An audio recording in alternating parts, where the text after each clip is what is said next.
26 décembre 1862, le jour où Washington fait pendre 38 Sioux. Par Frédéric Lévineau, journaliste au Point.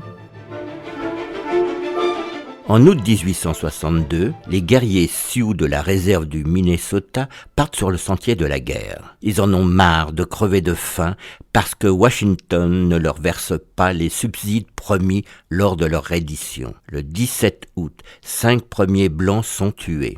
Au cours des semaines suivantes, plus de 500 fermiers sont massacrés, leurs fermes sont réduites en cendres. Appelée à la rescousse, l'armée américaine finit par obtenir la reddition des Sioux. Lors d'un procès géant, 300 guerriers sont condamnés à la pendaison. Devant l'énormité du chiffre, le président des États-Unis, Abraham Lincoln, réduit le nombre des condamnés à mort à 38, les plus coupables. La pendaison a lieu le 26 décembre 1862. Les condamnés sont amenés sur l'échafaud les mains liées et la tête recouverte d'une cagoule, pour les empêcher de communiquer entre eux.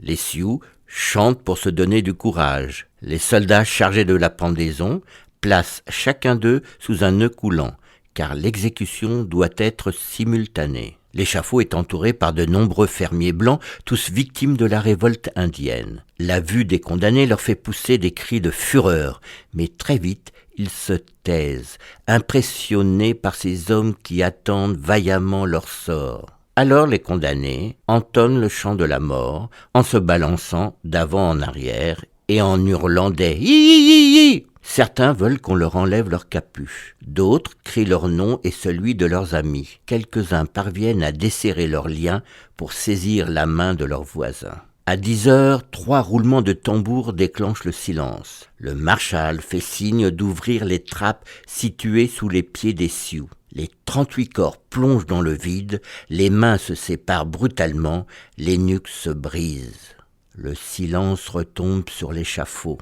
Une corde rompt sous le poids de son cadavre qui s'écrase sur le sol gelé. Des soldats accourent pour le raccrocher. La foule peut enfin pousser des cris de joie. Une série réalisée par Megan Kieki.